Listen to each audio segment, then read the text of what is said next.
اعوذ باللہ من الشیطان الرجیم بسم اللہ الرحمن الرحیم رب اشرح لی صدری ویسر لی امری واحلل عقدۃ من لسانی یفقہوا قولی رب یسر ولا تعسر وتمم بالخیر۔ انشاءاللہ آج ہم کریں گے سورۃ الانفطار۔ پہلے ہم اس کی ترجمہ اس کا کر لیتے ہیں، انشاءاللہ پھر اس کے بعد اس کی تفسیر دیکھیں گے۔ بسم اللہ الرحمن الرحیم۔ اذا جب، السماء آسمان، انفطرت پھٹ جائے گا۔ یہ فطرہ ہے، فطرہ کا مطلب ہوتا ہے کہ پھٹ جانا، بہت ہی بڑے پیمانے پہ، جیسے بالکل ہوتی ہے ایک چیز کو سپلٹ کر دینا درمیان سے تو دو چیزیں ہو جاتی ہیں، اس طرح سے ہو جائے گا کہ پھٹ جائے گا۔ آیت نمبر 2، اور اذا جب، الکواکب، کواکب جو ہے یہ کوکب کی جمع ہے، تارے، تو اس کے اندر آپ دیکھیں ستارے آتے ہیں، سارے ہی آ جائیں گے، بڑے چھوٹے ہر چیز اس میں آ جائے گی، تو مین ایک ورڈ ہے یہ سارے ستاروں کے لیے۔ انتصرت جو ہے اس کا مطلب ہوتا ہے کہ وہ جھڑ پڑیں گے، بکھر جائیں گے سارے۔ اس کی آپ ایسے مثال لے لیں کہ بکھرنا، جیسے ایک تسبیح ہوتی ہے نا، تسبیح اگر کبھی ٹوٹ جائے تو اس کے دانے جیسے بکھر جاتے ہیں، یہ اسی طرح سے آپ دیکھیں کہ جب قیامت کے دن جو ہوگا، ستارے جو ہوں گے، ابھی تو وہ ایک روٹین میں چل رہے ہیں نا، آپ کو ادھر نظر آتا ہے ادھر آتا ہے، تو اس سے مراد ہے کہ وہ بکھر جائیں گے، سب ہیپ ہیزرڈ ادھر ادھر آپ کو نظر آئیں گے۔ آیت نمبر 3، وَإِذَا، اور جب، البحارو، بحار بحر کی جمع ہے، سمندر، فجرت، پھاڑ دیے جائیں گے، یعنی کہ سمندر بھی پھٹ جائیں گے۔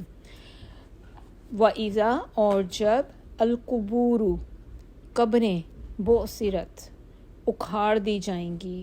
یہ کہتے ہیں کہ یہ اس طرح کا اکھاڑنا ہے کہ جیسے ڈگ کرتے ہیں کسی چیز کو، آپ سرچ کر رہے ہیں کوئی چیز اندر سے، کوئی جانور بھی اس طرح سے بازو کا ڈگنگ کرتے ہیں کہ وہ کرتے ہیں اور وہ کچھ خاص ڈھونڈ رہے ہوتے ہیں، پھر وہ چیز نکالتے ہیں، دیکھتے ہیں، تو اسی طرح سے یہ قبریں جو ہیں اکھاڑ دی جائیں گی، یعنی کہ مردے ڈھونڈے جائیں گے نا اندر سے، وہ ان کو کھڑا کیا جائے گا واپس۔ علمت، معلوم ہو جائے گا، نفسن، ہر آدمی کو، ماں، جو، قدمت، اس نے آگے بھیجا، وَأَخَّرَتْ، اور جو اس نے پیچھے چھوڑ دیا۔ یا ایہا، اے انسان، یا ایہا الانسان، اے انسان، ماں، کس چیز نے، غرکا، دھوکے میں ڈالا تجھے، بربکا، بارے میں اپنے رب کے، الکریم، جو بہت کریم ہے، الذی، جس نے، خلقکا، پیدا کیا تجھے، فسواکا، پھر ٹھیک کیا تجھے، ٹھیک کرنا یا ہموار کرنا، فعدلک، پھر معتدل کیا، بیلنسڈ کیا تجھے، کیونکہ کاف ہے ان سب میں، آپ دیکھیں خلقکا میں بھی آخر میں کاف زبر ہے، فسواکا میں بھی کاف زبر ہے، اس کے فعدلک میں بھی کاف زبر ہے اینڈ پہ، تو یہ کاف اور زبر جب بھی آتی ہے تو اس کا مطلب ہے تجھے۔ آیت نمبر 8، فی، میں، ای، جس، صورتن، صورت، ما، جو، شاء، چاہا، رکبک، جوڑ دیا تجھے۔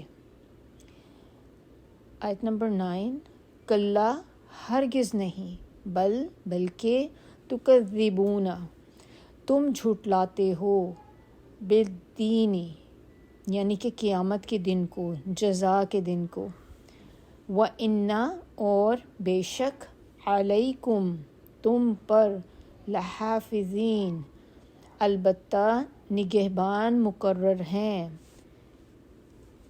آیت نمبر 11، کرامن، کاتبین، کرامن کا مطلب ہوتا ہے عالی قدر، بہت بڑے درجے والے، کاتبین کتاب سے ہے، لکھنا، لکھنے والے، یعلمون، وہ جانتے ہیں، ما، جو، تفعلون، تم کرتے ہو۔ آیت 13، انا، بے شک، الابرارا، نیک لوگ، لفی، دو کا کمبینیشن ہے، لا اور فی، لا البتہ، فی میں، نعیم، جنت کی نعمتوں میں. وَإِنَّا اور بے شک الفجار، فجار جو ہے فاجر سے ہے، بد کردار کو کہتے ہیں. لفی پھر سے وہی ہے، دو چیزوں سے ملا ہے، لام اور فی سے. لا البتہ، فی میں، جہیم دوزخ. یسلونہا، یسلونہ ہم بہت دفعہ پڑھ چکے ہیں کہ نماز میں بھی ہم صلی کہتے ہیں، نماز میں آئیں، نماز میں آپ داخل ہوتے ہیں، تو یہاں پہ بھی یہ ہے کہ داخل ہوں گے اس میں، یوم الدین یعنی کہ قیامت کے دن. اب یہاں پہ ایک بات جو دیکھنے کی ہے کہ یسلونہا جو ہے داخل ہونا، خالی داخل ہونا ہی نہیں ہے، کیونکہ آگے وہ ہم پیچھے جہیم کی بات ہو رہی ہے آیت نمبر 14 میں، تو اس میں داخل ہوں گے اور جلے بھنیں گے، اس میں برن بھی ہوں گے. یہ بھی یہاں پہ یہ معنی اس کے ساتھ ہوگا. آیت نمبر 16 وما اور نہیں، ہم وہ، انہا ان سے، ہا اس، بغائبین غائب ہونے والے، یا چھپ سکیں گے یا غائب ہو سکیں گے. آیت نمبر 17 وما اور کیا، ادراکا خبر دے آپ کو، کیا بتائے آپ کو، ما جو، یا کیا، یوم الدین قیامت کا دن ہے. یہ ہم نے اب پچھلی آپ دیکھیں کہ کئی صورتوں میں اب ہم یہ پڑھ چکے ہیں کہ بہت جگہ اللہ تعالیٰ یہی کویسچن پوچھتے ہیں، وما ادراکا، اور کیا بتائے تجھے، کیا چیز تجھے خبر دے کہ وہ کیا ہے. تو اب تک تو ہمیں یہ بہت اچھی طرح سمجھ آ جانا چاہیے. ثم پھر، ما کیا، ادراکا معلوم ہو تجھے یا خبر دے تجھے، ما کیا ہے، یوم الدین وہ جزا کا دن. ایک ہی طرح کا آپ دیکھیں 2 دفعہ پوچھا گیا ہے. تو جب بھی ریپیٹیشن ہوتی ہے نا قرآن میں، تو اس کا مطلب ہوتا ہے کہ یہ ایمفیسائز کرتا ہے اس کی امپورٹنس پہ، کہ اللہ تعالیٰ آپ کو بتانا چاہ رہے ہیں کہ غور کرو کہ یہ کیوں بار بار 2 دفعہ اللہ نے پوچھا ہے، کہ وہ قیامت کا دن کیا ہوگا، اس کی ہولناکی سوچیں، ذرا تصور کریں. آگے آیت نمبر 19 آخری آیت ہے ہماری. یوم جس دن، لا نہیں، تملکو مالک ہوگا، نفسن کوئی شخص، لنفسن لیے کسی نفس کے، کیونکہ شروع میں لام ہے تو اس کا معنی ہوگا لیے، نفسن دوسرے کے یا کسی اور نفس کے، شیئن کچھ بھی، وا اور، الامرو حکم، یومئذن اس دن، للہ صرف اللہ کے لیے ہوگا. بسم اللہ الرحمن الرحیم. انشاءاللہ شروع کرتے ہیں تفسیر سورۃ الانفطار. سورہ انفطار جو ہے یہ آپ دیکھ لیں 82 نمبر ہے سورہ کا، اور اس کا جو نام ہے وہ اس کی پہلی ہی آیت سے اس کا نام لیا گیا ہے، اور اس کے نام کے معنی ہیں، انفطار کا مطلب ہے پھٹ جانا. یعنی کہ اگر ہم سورہ کے حساب سے دیکھیں تو یہ وہ صورت ہے جس میں آسمان کے پھٹ جانے کا ذکر آیا ہے. اب ایک اور چیز اس میں جو ہے وہ یہ کہ یہ والی سورہ انفطار اور سورہ تکویر، ان دونوں کا جو سبجیکٹ ہے وہ ملتا جلتا ہے، ایک ہی جیسا تقریباً سبجیکٹ ہے. یہ قیامت کے دن پہ اور اس دن کی پہ اوپر بات ہو رہی ہے جو ایکچولی پکچرائز کیا جا رہا ہے بیسیکلی قیامت کا دن. تو اس سے یہ ہمیں معلوم ہوتا ہے کہ دونوں صورتیں سورہ تکویر اور انفطار جو ہیں یہ ایک قریب ایک ہی زمانے میں نازل ہوئی تھیں. سبجیکٹ اس کا دیکھ لیتے ہیں کہ کیا ہے. اس کا سبجیکٹ ہے آخرت، ڈے آف ججمنٹ. اب اس کے بارے میں ایک حدیث ہے جس میں حضرت عبداللہ بن عمر رضی اللہ نے آپ صلی اللہ علیہ وسلم کا یہ ارشاد بیان کیا کہ جو شخص چاہتا ہو کہ روز قیامت کو اس طرح دیکھ لے جیسے کہ آنکھوں سے دیکھا جاتا ہے، تو وہ سورہ تکویر، سورہ انفطار اور سورہ انشقاق کو پڑھ لے. یعنی کہ یہ 3 صورتیں اگر ہم پڑھ لیں تو اس کا مطلب آپ ایکچولی ایسے ہی ہوگا کہ جیسے آپ نے قیامت کے منظر کو نا اپنی آنکھوں سے دیکھ لیا. اتنا اچھا اس میں اللہ تعالیٰ نے کھل کے بتائی ہوئی ہے ساری. بہت ایک کہیں کہ آپ نقشہ کھینچا ہوا ہے نا قیامت کے روز کا. اور پھر یہ بھی بتایا گیا اس میں کہ جب وہ آ جائے گا دن تو ہر شخص کے سامنے اس کا کیا دھرا سامنے آ جائے گا. یعنی کہ دن تو آئے گا ہی، خالی دن نہیں آئے گا. اس دن کے آنے سے کیا ہوگا کہ ہماری جو اعمال ہیں وہ سامنے لائے جائیں گے. تو بیسیکلی وہ دن ہوگا ہی اسی پرپس کے لیے. تو قیامت کا دن ہم لوگوں کے لیے ہے تاکہ ہمارے اعمال اس دن سامنے آ سکیں اور ان کے حساب سے بھی انسان کا فیصلہ کیا جائے کہ وہ کہاں جائے گا. اس کے بعد انسان کو احساس دلایا گیا ہے یہ سب بتا کے کہ جس رب نے تجھے وجود بخشا اور جس کے فضل و کرم کی وجہ سے آپ سب مخلوقات سے بہتر جسم اور اعضاء لیے پھرتا ہے، تو تمہیں یہ دھوکہ کہاں سے تجھے لگ گیا کہ وہ صرف کرم ہی کرنے والا ہے. یعنی کہ وہ انسان کے دھوکے کا بتایا جا رہا ہے کہ وہ دھوکے میں آ جائے گا کہ شاید اللہ تعالیٰ جو ہے نا بس رحیم رحیم رحیم ہی ہے، اللہ تعالیٰ اس کے علاوہ اور کچھ نہیں ہے. اللہ تعالیٰ نے کہا ہے کہ کیا وہ انصاف کرنے والا نہیں ہے، یعنی کہ وہ دن تو انصاف والا دن ہوگا، اس دن ہر ایک کے ساتھ انصاف ہوگا. اس کے کرم کے معنی یہ تو نہیں ہے کہ تو اس کے انصاف سے بے خوف ہو جائے، یعنی کہ اب آپ جو مرضی گناہ کرتے پھریں اور آپ کو یہ ہوگا کہ میری پکڑ نہیں ہوگی. اس کے بعد انسان کو خبردار کیا گیا ہے کہ تو کسی غلط فہمی میں مبتلا نہ رہ. تیرا پورا نامہ اعمال جو ہے نا وہ تیار کیا جا رہا ہے اور یہاں پہ آپ کی ہر حرکت جو ہے وہ نوٹ ہو رہی ہے. اس سورہ کے آخر میں پھر بتایا جا رہا ہے کہ یقیناً قیامت کا دن برپا ہونے والا ہے جس میں نیک لوگوں کو تو جنت کے عیش ہوں گے اور بد لوگوں کو جہنم کا عذاب ہوگا، اور اس دن کوئی کسی کے کام نہیں آ سکے گا. فیصلے کا اختیار صرف اور صرف اللہ کے ہاتھ میں ہوگا اس دن. اس سے یہ سورہ ختم ہوتی ہے. یہ اس کی ایک چھوٹا سا ریکیپ یا سبجیکٹ آپ کہہ لیں اس کا کیا تھا. اب اس میں ہم سورہ کی تفسیر میں دیکھتے ہیں کہ اس کی جو پہلی 3 آیات کو ہم ساتھ لے کر چلیں گے، بلکہ 4 کو کہنا چاہیے. 4 آیات کو ہم ایک ساتھ ہی کر لیں گے، زیادہ یہ اچھا رہے گا. اس میں آپ دیکھیں کہ سب سے پہلی آیت میں کیا بتایا جا رہا ہے کہ جب آسمان پھٹ جائے گا. اب اس میں اس کا ذکر ہے اور آگے ہے کہ جب تارے بکھر جائیں گے اور جب سمندر جو ہیں وہ پھاڑ دیے جائیں گے. اسی طرح سمندروں کا ذکر جو ہے وہ سورہ تکویر میں بھی ہے. تو کچھ چیزیں ہیں جو side by side as a comparison بھی ہم اس میں دیکھتے ہیں کہ بہت زیادہ ملتی جلتی، ٹوئن سسٹر آپ کہہ لیں ایک طرح سے. تو اس میں لیکن جو ذکر ہے سمندروں کا، اللہ تعالیٰ اس میں کہتے ہیں کہ سمندروں میں آگ بھڑکا دی جائے گی، جبکہ انفطار میں ہے کہ سمندروں کو پھاڑ دیا جائے گا. اب سوچیں ذرا کہ اگر ہم ان دونوں کو ذہن میں ساتھ لے کر آتے ہیں تو یہ کیسے پاسبل ہوگا کہ سمندر میں آگ لگ جائے گی، سمندر پھٹ جائیں گے، سمندر میں آگ کیسے لگ سکتی ہے. تو اس کو تھوڑا سا ہم یہاں پہ دیکھ لیتے ہیں کہ قرآن کی روح سے ہمیں پتہ ہے کہ قیامت کی روز ایک ایسا زلزلہ آئے گا جو بہت شدید ہوگا، جس سے شروع ہوگا سارا یہ معاملہ. اور یہ زلزلہ کسی ایک ایریے تک نہیں ہوگا بلکہ پوری زمین میں ایٹ اے ٹائم آئے گا. پوری کی پوری آپ کائنات کہہ لیں کہ ایک وقت میں ہی وہ زلزلہ آئے گا. ابھی ہمارے زلزلے کیا ہوتے ہیں؟ ایک ایریے میں آتے ہیں، ایک جگہ زلزلہ آ گیا، ابھی جیسے ٹرکی میں آیا ہوا تھا تو ہم لوگوں کو پتا اچھا وہاں پہ آ گیا. اس دن ہر طرف ایک ساتھ زلزلہ آئے گا، پوری کی پوری زمین پہ آپ دیکھ لیں کہ ہوگا، اور ہر چیز پوری زمین بیک وقت ہلا ماری جائے گی. تو سمندروں کے پھٹنا اور ان میں آگ بھڑکنے کی کیفیت جو ہے وہ اس طرح سے ہم سمجھ سکتے ہیں کہ سب سے پہلے تو زلزلے کی وجہ سے کیا ہوگا کہ سمندروں کی جو تہ ہے نا وہ پھٹ جائے گی.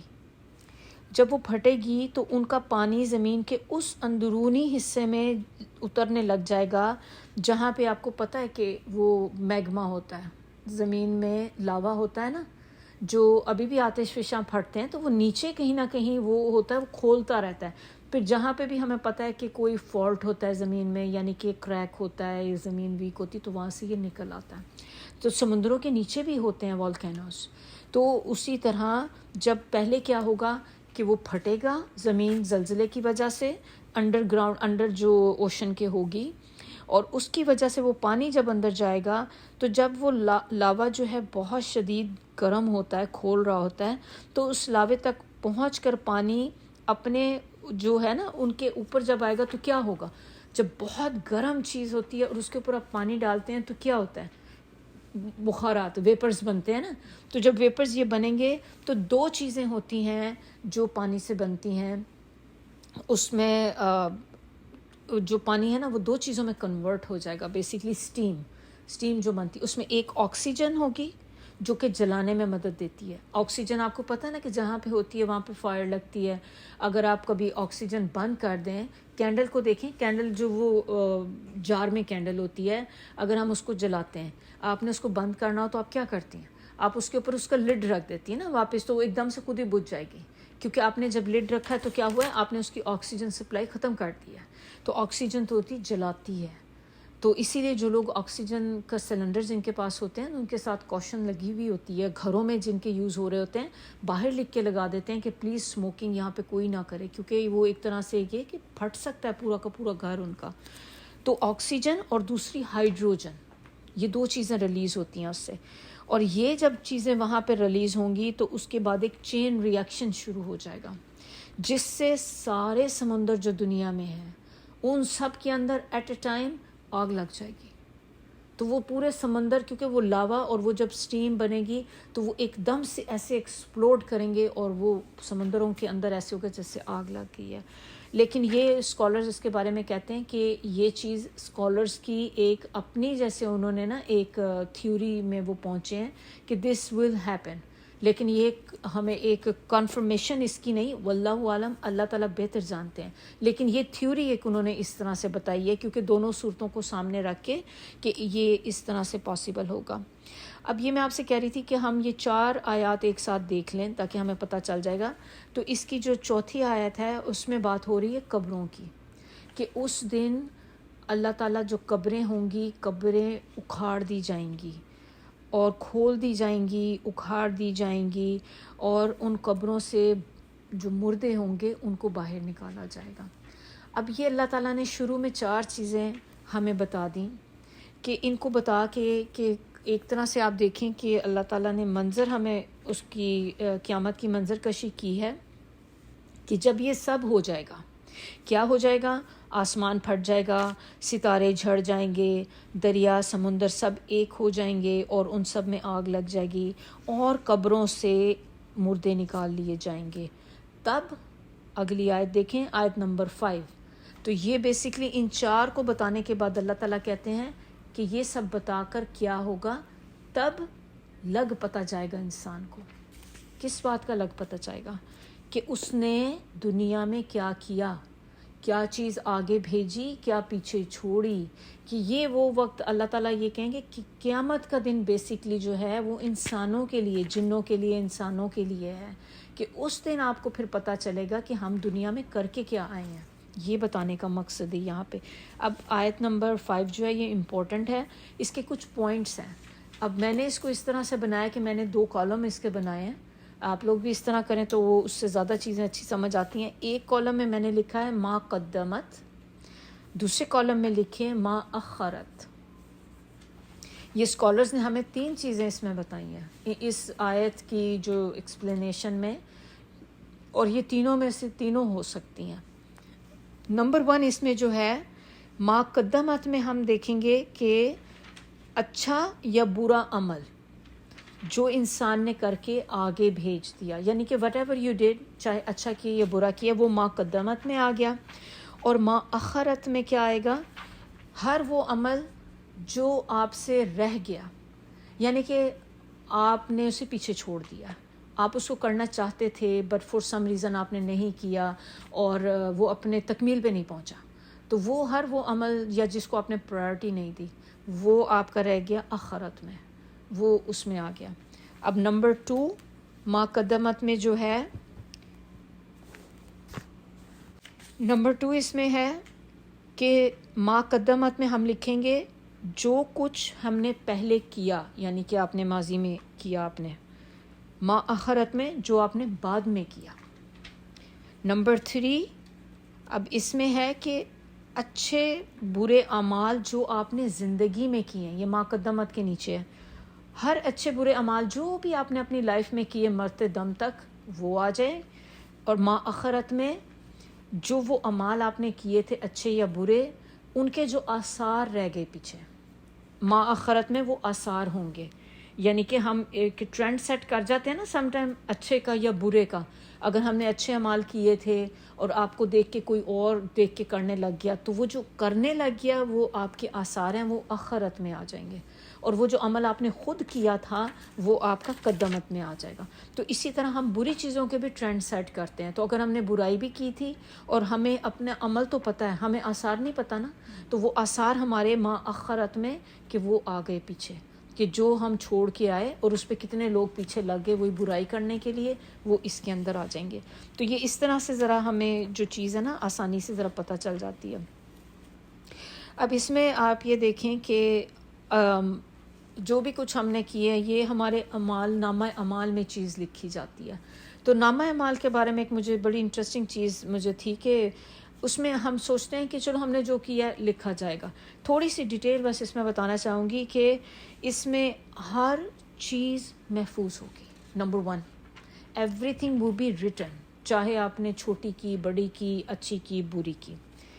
پھر آپ نے اس میں ہوگا کہ نہ صرف یہ کہ وہ چیز لکھی جائے گی, بلکہ وہ چیز آپ ایسے کہہ لیں کہ گنی ہوئی بھی ہوگی. ابھی یعنی کہ ہم کہتے ہیں نا کہ جیسے اس نے ایک نیک عمل کیا, وہ عمرے پہ گیا, اب وہ عمرہ نہ صرف یہ کہ آپ نے ایک دفعہ کیا, آپ نے 10 ٹائم کیا, وہ 10 ٹائم کوانٹٹی بھی لکھی جائے گی. پھر نہ صرف کوانٹٹی, کوالٹی بھی لکھی جائے گی. تو ہمیں تو یہ چیز ذہن میں نہیں اتنی آتی, ہمیں یہی آتی نامہ اعمال میں جو کام کر دیا لکھ دیا. فرشتے جو ہیں وہ ہماری اس کی تعداد بھی لکھیں گے. پھر آپ کی جو کوالٹی ہوگی یعنی کہ کس نیت سے آپ نے کیا تھا, وہ نیتیں بھی لکھی جائیں گی ساتھ میں, کہ میں کتنی سنسیئر تھی اس کام کرنے میں, اور اس میں نے دکھاوے کے لیے کیا تھا یا میں نے اس کو اللہ کی خاطر کیا تھا. یہ ساری چیزیں لکھی جائیں گی. اور اس کے بعد میں اگلی آیت نمبر ہماری جو ہے 6. تو یہ سارا کچھ اللہ تعالیٰ نے جب ہمیں بتا دیا تو اس سب چیزیں بتانے کے بعد اللہ تعالیٰ کہتے ہیں کہ اے انسان, تجھے کس چیز نے غرور میں ڈال دیا ہے یا دھوکے میں ڈال دیا ہے. بیسیکلی دھوکہ کس کا, بارے میں اپنے رب کے, یعنی کہ انسان کو جھنجھوڑا جا رہا ہے, احساس دلایا جا رہا ہے کہ تمہیں اپنے رب کے ہی بارے میں تم جو تھے دھوکے میں آ گئے. اور وہ دھوکہ اب کس چیز کا ہے؟ آپ دیکھیں کہ ہم بھی بہت سی چیزوں میں اپنا یہ کہتے ہیں نا کہ اللہ تعالیٰ غفور الرحیم ہے. ہم جب گناہ کرتے ہیں, کئی دفعہ ہم گناہ کرتے ہیں, ایک گناہ کرتے ہیں, پھر دوسرا گناہ کرتے ہیں, اور پھر ہم دیکھتے ہیں ہماری کوئی پکڑ نہیں ہوئی, تو ہم اس سے نا اس ایک دھوکے میں آ جاتے ہیں کہ او اچھا یہ تو میں کر سکتی ہوں, مجھے کوئی پکڑ نہیں ہوئی, میرے آگے کچھ ایسا نہیں ہوا کہ میرا رزق سٹاپ ہو گیا. کیونکہ آپ دیکھیں جب بھی ہم پہلا گناہ کرتے ہیں تو انسان کے دل پہ ایک دھبا لگ جاتا ہے اور اس کا گلٹ بھی ہوتا ہے آپ کو. لیکن اگر اس وقت آپ اپنے آپ کو سٹاپ کر دیں تو آپ رک جاتے ہیں. سم ٹائم کیا ہوتا ہے کہ ہم اپنے آپ کو نہیں روکتے, ہم ایک گناہ کے بعد ہم دیکھتے ہیں او کچھ نہیں ہوا, ہم دوسرا گناہ کرتے ہیں, پھر بھی کچھ نہیں ہوتا. اوپر نیچے چین کی طرح جب آپ گناہ کرتے جاتے ہیں اور آپ کے ساتھ کوئی بری چیز نہیں ہو رہی, اس سے انسان اس دھوکے میں آ جاتا ہے کہ میں جو بھی کر رہی ہوں میں ٹھیک کر رہی ہوں, کہ اس کا مطلب کہ یہ میں برا نہیں کر رہی. اگر میں برا کر رہی ہوں تو میری پکڑ ہو جاتی, اللہ تعالیٰ میرے پہ کوئی بیماری ڈال دیتا, مجھے میرا رزق بند کر دیتا. اور ہلکے ہمیں یہ پتہ ہے حالانکہ کہ اللہ تعالیٰ نے ہماری رسی دراز کی ہوئی ہوتی ہے اور اللہ تعالیٰ ہمیں موقع دے رہتے ہیں, چانسز ہوتے ہیں نا کہ شاید بندہ واپس آ جائے. یہ چیز انسان کو دھوکے میں ڈال دیتی ہے اور اس سے پھر آپ یہ ہوتے ہیں کہ آپ اور گناہ کرتے جاتے ہیں. اور دوسری جو میں آپ کو بتا رہی تھی کہ ہمارا ایک ایٹیٹیوڈ یہ ہوتا ہے کہ آپ کہتے ہیں کہ کوئی بات نہیں, اللہ تو غفور الرحیم ہے, کوئی بات نہیں ابھی کر لیتے ہیں, معافی مانگ لیں گے, اللہ تعالیٰ معاف کر دیں گے ہمیں. کیونکہ اللہ تعالیٰ پھر دوسری چیز ہماری یہ بھی ہوتی ہے کہ دیکھو اس کو بھی تو معاف کیا ہے نا, تو پھر اللہ ہمیں کیوں نہیں کرے گا. اللہ تعالیٰ کا مطلب آپ کام کرتے جاؤ, جو آپ کام گناہ والا کر رہے ہیں نا, برا کام کر رہے ہیں تو آپ اس کو کرتے جاؤ, کوئی نہیں, اللہ غفور الرحیم ہے. یہ بھی شیطان کی ایک چیز ہوتی جو وہ ہمارے اوپر یہ ڈالتا ہے نا کہ ہم اللہ کی طرف سے اس طرح سوچنے لگ جاتے ہیں. تو اسی کے بارے میں یہاں بتایا جا رہا ہے کہ یہ اگر آپ یہ دیکھیں کہ اللہ تعالیٰ جو ہے انسان کو صرف ایک ٹائم پیریڈ کے لیے چھوٹ دے رہے ہوتے ہیں کہ ہونا کیا چاہیے تھا بیسیکلی انسان کے لیے. اسی کے ساتھ میں اگلی آیت کو بھی ملانا چاہوں گی کیونکہ یہ والی آیت 6 ہے, 7, 8 تک ہم اس کو نا ایک ساتھ ہی دیکھتے ہیں. اگلی بھی کیونکہ اس کے ساتھ کنیکٹڈ ہی ہے کہ آیت نمبر 7 میں آپ دیکھ لیں کہ وہ اللہ کی ذات جس نے تجھے پیدا کیا. پھر خالی پیدا نہیں کیا, آگے کیا بتایا جا رہا ہے, فسواکا, کہ پیدا ہی نہیں خالی کیا بلکہ آپ کو ہموار بھی کیا ہے. ہموار کرنے کا مطلب یہاں پہ کیسا ہے کہ جیسے دیکھیں ہم اگر ایک کبھی آپ کو موقع ملا ہو کہ آپ نے کبھی کوئی ایک اسکیلیٹن کبھی دیکھا ہو, اکثر ہوتا ہے وہ خاص طور پہ میڈیکل کالجز وغیرہ میں تو رکھے ہوتے ہیں, لائبریریز میں یا وہ میوزیم وغیرہ میں. تو اگر آپ ایک اسکیلیٹن کو دیکھیں تو اسکیلیٹن کے اوپر اگر آپ خالی اسکن ڈال دیں تو آپ کی وہ کیسا بندہ لگے گا.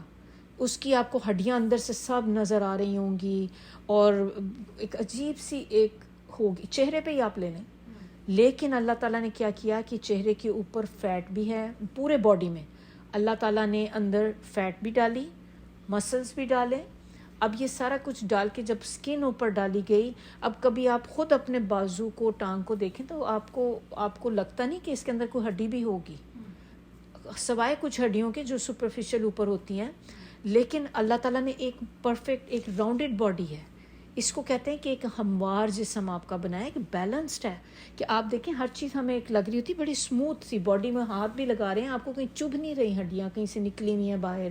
تو یہ ایک ہے. اور ایک اگلا جو ورڈ ہے فعدلک, یعنی کہ ایک اللہ تعالیٰ نے اس کو ایک بیلنسڈ بھی بنایا ہے, خالی ہموار ہی نہیں کیا. تو بیلنس کا بھی یہاں پہ اب آپ دیکھیں کہ انسان جب کھڑا ہوتا ہے تو ہم ایسے نہیں ہو رہے کبھی آگے گر رہے ہیں کبھی پیچھے گر رہے ہیں کبھی یہ, تو یعنی کہ اللہ تعالیٰ نے آپ کو ایک اس طرح کا بنایا ہے کہ آپ سیدھے کھڑے ہو سکتے ہیں, آپ سیدھے چل سکتے ہیں. اب انسان گرتا ہی جا رہا ہوتا کہ اس کو ہمیشہ اسٹکس ہی پکڑی ہوئی ہیں تو وہ بھی تو پھر ہماری ایک بیلنسڈ باڈی تو نہ ہوا. تو یہ اللہ تعالیٰ نے یہاں پہ یہ بتا رہے ہیں کہ تمہیں ایسا ہی خالی بنا کے چھوڑ نہیں دیا ایک. پھر اللہ تعالیٰ نے آگے آپ پہ یہ بھی چیزیں ڈالی ہیں. اب یہ بھی ہو سکتا تھا کہ اللہ تعالیٰ بندے کو بہت لمبا کر دیتا, یا بہت چھوٹے بونے بنا دیتا, یا بہت موٹا کر دیتا, بہت پتلا کر دیتا. ہمارے سب کے باڈی کچھ حد تک, کچھ لوگ بہت پتلے بھی ہوتے ہیں, still they are like balanced ہیں. اتنے پتلے بھی نہیں کہ آپ کے دھاگا ہی لگ رہے ہیں, لیکن ایک اللہ تعالیٰ نے ایک تناسب ہے ہمارے باڈی کے اندر. تو یہ چیزیں اللہ تعالیٰ نے ہمیں بتا رہے ہیں یہاں پہ. تو پھر اس کے بعد اگلی جو آیت نمبر 8 ہے کہ فی ای صورتم, کہ آپ کو اللہ نے جس طرح کا چاہا, جیسی اللہ کی مرضی تھی اللہ تعالیٰ نے ویسی آپ کو پھر آگے شکل بھی عطا کی ہے. جس طرح کا اللہ تعالیٰ آپ کو چاہتے تھے اللہ تعالیٰ نے جس صورت میں بیسکلی, یعنی کہ the way he wanted, کہ مجھے اس طرح کا انسان بنانا ہے, اللہ تعالیٰ نے ویسا ہی بنایا. شکلیں بھی اگر آپ دیکھ لیں ایک طرح سے, ہم باڈی کو اگر سب کے دیکھیں تو ہم سب کا باڈی ایک جیسا ہے. ایک جیسا مینز کہ ہمارے 2 ہاتھ ہیں, 2 پاؤں ہیں, 2 آنکھیں ہیں. ایسا نہیں کسی بندے کی 3 آنکھیں کسی کی 2 ہیں. اس لحاظ سے اگر آپ دیکھیں تو ہمارا باڈی ایک سب کا ملتا جلتا ہے, لیکن ایٹ اے سیم ٹائم ہمارا باڈی سب سے ڈفرینٹ بھی ہے, کیونکہ ہم سب کی شکلیں فرق ہیں. ہم سب کے ایون یہ آپ دیکھیں یہ جو ہمارے جو ہوتے ہیں یہ فنگر پرنٹس ہیں, ہر بندے کے فرق ہیں. ایون آپ کے اپنی فیملی سے نہیں ملتے, آپ کے اپنے بچوں کے ساتھ نہیں ملتے. ڈی این اے ملتے ہیں نا, ہمارے ڈی این اے کا کچھ پارٹ ملتا ہے, لیکن ہمارے جو یہ فنگر پرنٹس ہیں یہ آپ کے ایک بچے کے ساتھ بھی, ماں باپ کے ساتھ, کسی کا ایک دوسرے کے ساتھ نہیں ملتا. کس طرح اللہ تعالیٰ نے ہر بندے کو دوسرے سے ڈفرینٹ بھی کیا ہوا ہے اور ایٹ اے سیم ٹائم دوسرے کے ساتھ ملا کے بھی کیا ہوا ہے. یہ اب آیات میں آپ سے کہہ رہی تھی کہ یہ 3 آیات کو ہم ملا کے اس لیے لیں گے کہ اللہ تعالیٰ کہتے ہیں کہ یہ 3 چیزیں بتا کے کہ میں نے تمہیں ایسا باڈی دیا. سب سے پہلے تو میں تمہیں پیدا کیا, تمہیں ایک پرفیکٹ باڈی دیا, پھر میں نے جیسی چاہی تم لوگوں کی دی کہ تمہیں کوئی مسئلے مسائل نہیں ہیں اپنے باڈی میں, ایک پرفیکٹ ہر چیز دی ہے. ہونا کیا چاہیے تھا؟ ہونا یہ چاہیے تھا کہ ہم اللہ کے شکر گزار بندے بنتے, اللہ کی نعمتوں کا شکر کرتے کہ اللہ نے ہمیں اتنا ایک پرفیکٹ باڈی دیا ہے. اب ان سے پوچھیں جو لوگ بورن ہوتے ہیں دے آر ہینڈی کیپڈ, یا ان کو کوئی بیماری ایسی ہوتی ہے کہ وہ نہ چل سکتے ہیں نہ کچھ, یا کسی میں بلائنڈ ہوتے ہیں, کچھ ڈیف ہوتے ہیں, تو اس حساب سے اگر ہم دیکھیں تو ہم ان کو دیکھیں تو ہمیں احساس ہوگا کہ ہم کتنی بڑی نعمت اللہ نے ہمیں دی ہوئی ہے. ہونا یہ چاہیے تھا ہم اللہ کا شکر ادا کرتے, اور ہم کس میں پڑ گئے؟ دھوکے میں پڑ گئے. اسی رب کے بارے میں ہم نے جو تھے ایک گمان لے لی ایسے کہ میری تو کبھی پکڑ نہیں ہوگی. اور آپ کا کیا بندے کا گمان ہونا شروع ہو جاتا ہے کہ اس میں بندہ یہ کہتا ہے کہ اس کے ایک ایٹیٹیوڈ اس طرح شو کرتے جیسے اس نے اپنا باڈی خود بنایا کہ میں ہوں، میں ہر جگہ یہ ہماری میں ہی چلتی رہتی ہے کہ میں ہوں، میں ہی ہر کام کرتی ہوں، ہر چیز جو ہے وہ میری، یہ میرا باڈی. کیوں ہم کہتے ہیں جب ہمیں کوئی بولتا ہے نا او آپ تو بہت خوبصورت ہیں یا آپ کے بچے بڑے خوبصورت، ہم آگے سے تھینک یو بولتے ہیں. ہمیں بھی کوئی کہے کہ او آپ بہت یو آر ویری بیوٹیفل تو ہم کہتے ہیں تھینک یو. بلکہ کیوں تھینک یو، مطلب میں نے تو نہیں کیا ہوا نا اپنا، مطلب انسان کو یہ ہونا چاہیے کہ یہ تو اللہ کی دین ہے، اللہ نے باڈی، لیکن ہم اس طرح جواب آگے سے دے رہے تھے کہ جیسے یا دس از مائن، یہ میں نے بنائی ہوئی ہے اپنے ہاتھوں سے، جیسے ہم نے ہر چیز کی ہوئی ہے. اب اسی طرح اللہ تعالیٰ کہتے ہیں کہ آپ کے سامنے تو ہر چیز ہے، یہ ساری نشانیاں ہیں جو ہمارے لیے. عقل کا تقاضا یہ تھا کہ انسان کا سر جو تھا اللہ کے آگے جھک جاتا احسان میں، اور اس کے مقابلے میں ہم کبھی نافرمانی نہ کر سکتے. لیکن ہم نے کیا کرنا شروع کر دیا؟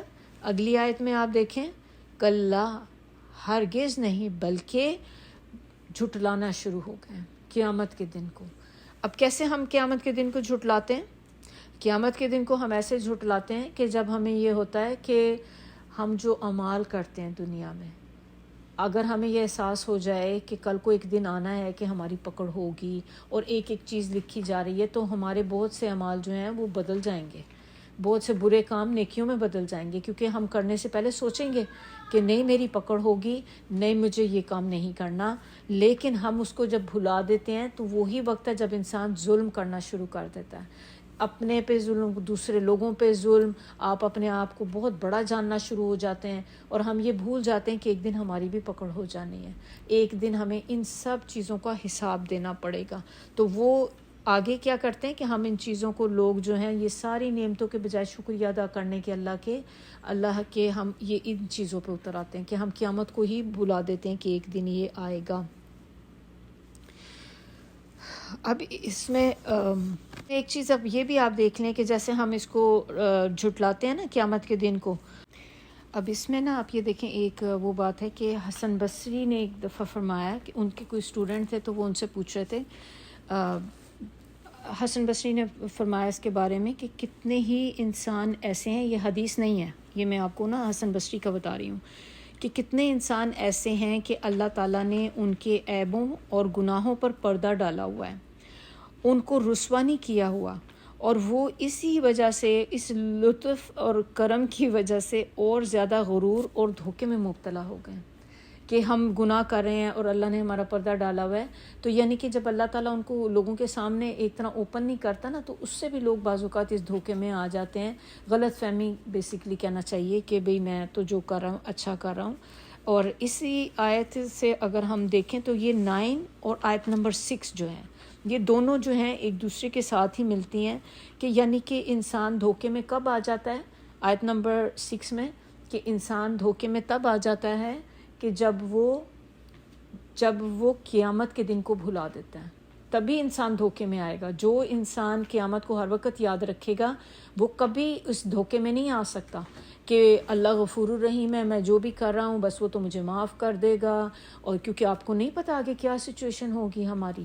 اور دوسری اس میں وہی بھی بات ہوتی ہے کہ جیسے ہم نے پہلے بھی اس میں کی تھی کہ گناہ سے گناہ آپ کرتے جائیں، پکڑ نہ ہو تو انسان سوچتا ہے کہ میں تو بالکل ٹھیک ہی کر رہا ہوں. تو اگر آپ کو قیامت کے دن کا یقین ہے تو آپ کبھی بھی آپ اس طرح کے جو دھوکے میں نہیں آئیں گے. اور اس میں پھر یہ بھی بتایا جا رہا ہے کہ انسان کا جو دھوکہ ہے نا، یہ اس کے پاس کوئی سالڈ ریزن نہیں ہے اس کی، جو انسان ہمیں خود میں اپنے اندر سوچ رہا ہوتا ہے کہ ہاں یہ ایک ایویڈنس ہے میرے پاس کہ بھئی قیامت کا دن نہیں آئے گا. یہ جسٹ ایک مفروضے ہیں، یعنی کہ ایک ہماری اپنی تھنکنگ ہے کہ ہم نے اپنے آپ کے لیے ایزی وے ڈھونڈ لیا تاکہ ہم اپنے جو کام ہے نا گناہ والے وہ کرتے رہیں. کیونکہ جب آپ دیکھیں انسان کہتا ہے، بہت سی آپ نے لوگوں کو سنا ہوگا، وہ کہتے ہیں کہ ہم قرآن اس لیے نہیں سمجھ کے پڑھتے کہ اگر ہم نے اس کا پڑھنا شروع کر دیا تو پھر ہمیں اس پہ عمل کرنا پڑے گا، اور عمل جب ہم کریں گے تو ہمارے لیے مشکل ہے قرآن کے احکامات پہ. تو اگر ہم نے اس کو چیز کو پڑھا ہی نہیں ہوگا کبھی، تو ہم اللہ کو یہ کہہ سکیں گے اس دن کہ اللہ تعالیٰ مجھے پتہ ہی نہیں تھا. تو کیا آپ کا خیال ہے کہ وہ رب جو آپ کی ساری اس کو پتہ چیزیں، اس کو آپ کے دل کی باتیں نہیں پتہ چل رہی؟ کہ اس اللہ کو آپ کے دل کی یہ بات نہیں پتہ چل رہی ہوگی کہ آپ کس وجہ سے قرآن کو اوائڈ کر رہی ہیں، آپ نہیں پڑھ رہی. ہونا کیا چاہیے کہ ہم اس کو پڑھیں، ہم قرآن کو سمجھیں تاکہ ہم اپنی زندگیاں بدل سکیں اس کے مطابق، اور ہمیں پتہ ہو کہ قیامت کے دن کن کن چیزوں کی وجہ سے ہم جنت میں جائیں گے، کن کی وجہ سے ہم جہنم میں جائیں گے. اور یہ ساری ریزنز ہیں جس کی وجہ سے انسان جو ہے نا بے فضول چیزیں بس اس مقصد کے لیے تاکہ ہم وہ چیزیں کنٹینیو کر سکیں جو ہم کر رہے ہیں، ہمارے پاس کوئی ریزن نہ رہے، تو ہم اس دن کو جھٹلانا شروع کر دیتے ہیں کہ ایک قیامت کا دن آئے گا.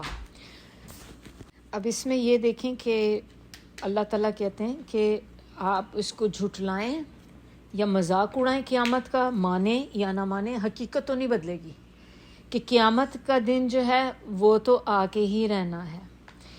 اب آیت نمبر ہم دیکھتے ہیں اگلی 10، اور ہم اس کے ساتھ ہی دیکھیں گے 10، 11، 12، یہ تینوں آیات کو ہم لوگ دیکھتے ہیں ساتھ ہی. یہ بتانے کے بعد کہ وہ قیامت کو جھٹلاتے ہیں تو اللہ تعالیٰ آگے سے کہہ رہے ہیں اور بے شک ہر ایک کے اوپر اللہ نے محافظ مقرر کیے ہوئے ہیں. اور وہ محافظ کون ہیں اگلی آیت میں بتایا جا رہا ہے، آیت نمبر 11 میں، کہ وہ اللہ تعالیٰ نے کہا ہے کہ وہ ہیں کرامن کاتبین، جو ہمارے فرشتے ہیں جو ہمارے دونوں سائڈوں پہ ہوتے ہیں. یہ فرشتے ہیں جو ہماری ایک ایک بات لکھتے ہیں. آیت نمبر 12 سے ہمیں پتہ چلتا ہے یعلمون ما تفعلون، وہ جانتے ہیں ہر اس چیز کو، اس عمل کو جو آپ کرتے ہیں. اور یہ کرامن کاتبین کا جو لفظ استعمال ہوا ہے نا، اس کا مطلب ہوتا ہے ایسے کاتب جو کریم ہوتا ہے، بہت نہایت بزرگ اور معزز. یعنی کہ یہ ایسے کاتب ہیں جو بزرگ بھی ہیں اور معزز بھی ہیں، نہ تو کسی سے ذاتی محبت رکھتے ہیں اور نہ ہی عداوت رکھتے ہیں. جیسے ہم کہہ سکتے ہیں نا کہ قیامت کے دن بندہ کہتا ہے کہ وہ تو باعث تھا بندہ، کہ وہ ان کی فیور کرتا تھا، اس لیے اس نے میرے بارے میں نا ساری بری بری لکھی ہیں، اس کی اچھی اچھی لکھتی. تو وہ ایک طرح سے اب یہ کہ وہ کون لوگ ہیں، معزز لوگ ہیں. ایسے نہیں ہیں کہ ادھر کسی کے ساتھ اس کی فیور کریں، اس کی کریں.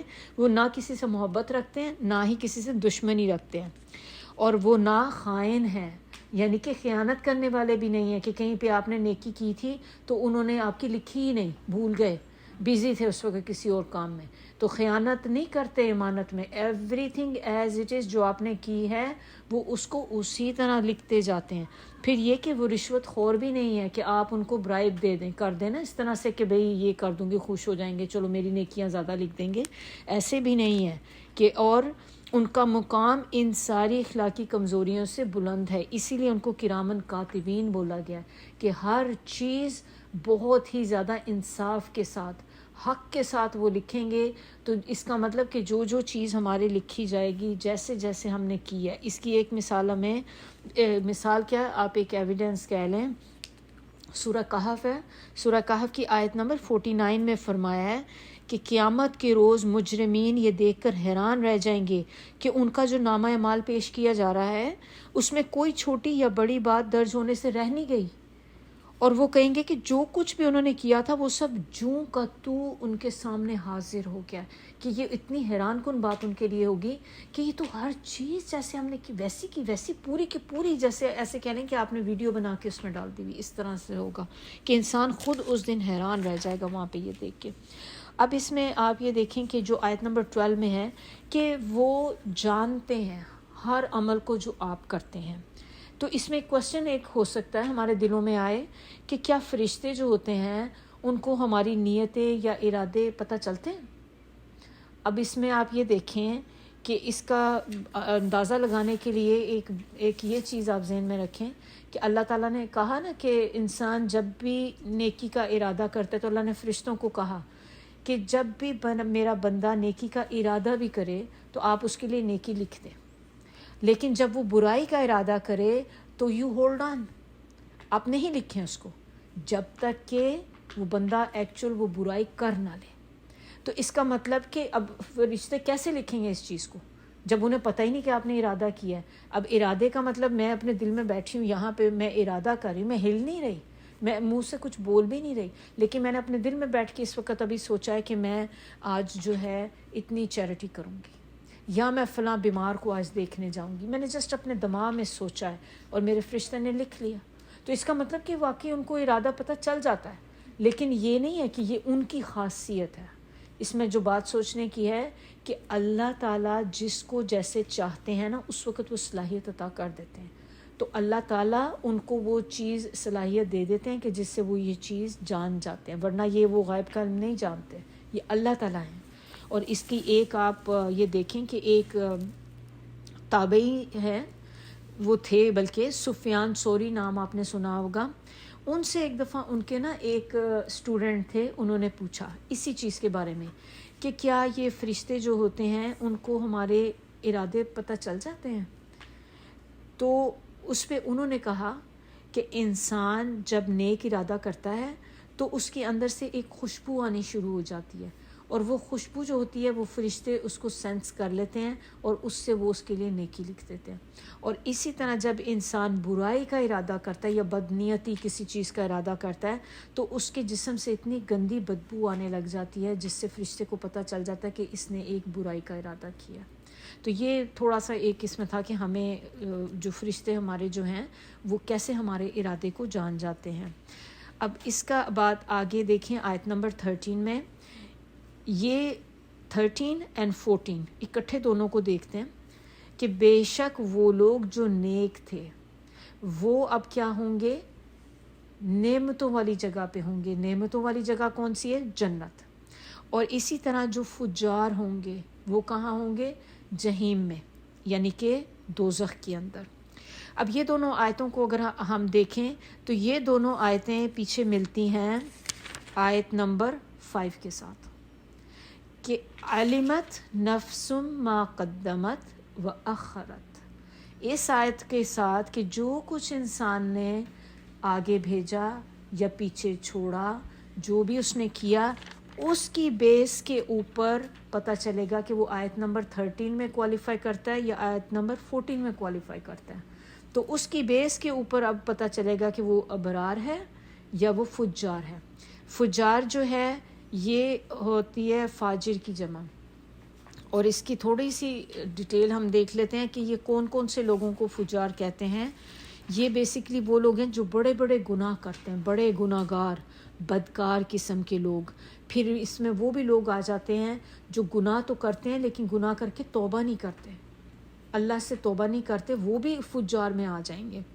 جھوٹ بولنا، ہمارے لیے جھوٹ بولنا کتنی معمولی سی بات ہے، لیکن یہ فجار از اے ویری اسٹرانگ ورڈ، اور یہ بہت بڑے گناہ کا میں نے آپ کو بتایا. تو اب دیکھ لیں جھوٹ بولنا اس کا مطلب کتنا بڑا گناہ ہے. تو جھوٹ بولنے والا بھی فاجر ہوتا ہے. پھر کوئی بھی قسم کی بے اعتدالی، کسی بھی قسم کا ڈسٹربنس کرنی جو ہوتی ہے نا، اور کسی کو نافرمانی بھی کرنا اس میں آ جاتا ہے. اسی طرح ایک تو ہم خود جھوٹ بولیں وہ، اور ایک ہم کسی کو جھوٹا قرار دے دیں، وہ بھی جو ہے، آپ اگر کوئی بندہ کسی کو جھوٹا قرار دیتا ہے نا وہ بھی فجار میں آ جاتا ہے. تو یہ چیزیں چونکہ ہماری ڈیلی لائف کے ساتھ ایک کرتی ہیں، تو ہمیں یہ پتہ ہونا چاہیے کہ فجار ہم پڑھتے تو رہتے ہیں فجار فجار، پر فجار ہوتے کون ہیں؟ ہمارے ذہن میں آتا ہے کہ اس نے بہت ہی بڑا گناہ کیا ہوگا تو وہ ہے، لیکن یہ ساری چیزیں جس کے اندر آ جائیں تو آپ سمجھ جائیں کہ وہ بندہ فاجر ہے. اب ہم دوسروں کا نہیں کرنے بیٹھ جائیں گے، وہ بھی فاجر وہ بھی فاجر. یہ ہم نے اپنے اوپر کرنا ہے، کسی کا نہیں کرنا. ہم نے اپنے اوپر دیکھنا ہے کہ میں تو نہیں ہوں کہیں پہ، میں تو نہیں جھوٹ بول رہی، میں تو نہیں ہوں جو حد سے گزری ہوئی ہوں، بہت بڑے بڑے گناہوں میں پڑی ہوئی ہوں. تو یہ ہمارے اپنے لیے ہے. تو یہ آیت نمبر اب اگلی ہماری 15 جو ہے یہ اس کے ساتھ آیت نمبر 14 کے ساتھ ہے. یصلونہا، داخل ہو جائیں گے، ہاں اس میں، کس میں؟ جہیم. پچھلی آیت کا اینڈنگ ورڈ ہے نا 14 کا، جہیم. یعنی کہ یہ لوگ جو فجار ہیں اس دن داخل ہو جائیں گے اس میں. کب داخل ہوں گے؟ یوم الدین، قیامت کے دن. اب یسلونا کہا، میں نے آپ کو بتایا تھا کہ اس آیت کے اندر اس کا مطلب خالی داخل ہونا نہیں ہے، داخل ہو کر جل بھن بھی جائیں گے، جلیں گے بھنیں گے، اس میں برن بھی کیے جائیں گے باقاعدہ اس میں. خالی یہ ایسے نہیں ہے کہ داخل ہو جائیں. تو ایک بہت اسٹرانگ چیز ہے یہ. آگے پھر بتایا جا رہا ہے کہ یہ یوم الدین، ابھی آیت نمبر 15 میں ہم نے پڑھا ہے، اس کا آپ دیکھیں آیت نمبر 16 میں جو بتایا جا رہا ہے کہ وما ہم عنہا بغائبین، اور وہ اس میں سے غائب نہیں ہو سکیں گے، اس جہنم سے. یعنی کہ اگر آپ سوچیں گے بھی نا کہ تھوڑی دیر کے لیے آپ اس سے نکل جائیں، تھوڑی دیر آپ جان چھوٹ جائے، ایک دفعہ آپ اس میں چلے گئے تو پھر آپ اس میں فور ایور ہی رہیں گے، اب غائب نہیں ہو سکتے وہاں سے. اب یہ آیت نمبر 17 اور 18 جو ہے یہ کنٹینیویشن آپ ایک طرح سے کہہ لیں کہ 15 کی ہے، کہ یوم الدین جو بتایا گیا ہے. اب آگے اللہ تعالیٰ کہہ رہے ہیں کہ اور تم کیا جانو کہ وہ یوم دین کیا ہوگا. پھر اگلی میں پھر ریپیٹ کیا گیا ثم، پھر تم کیا جانو کہ وہ قیامت کا دن کیا ہوگا. اب آیت 19 اس کو ایکسپلین کر رہی ہے.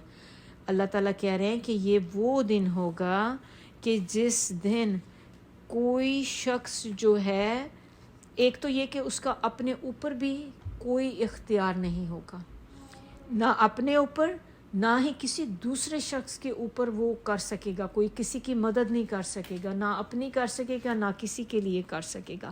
اور فیصلہ اس دن جو ہوگا، یعنی کہ ہر چیز پاور جو اس دن ہوگی اللہ کے ہاتھ میں ہوگی. پاور تو آج بھی اللہ ہی کے ہاتھ میں ہے، لیکن اللہ نے ہمیں آج اس دنیا میں اختیار دیا ہوا ہے.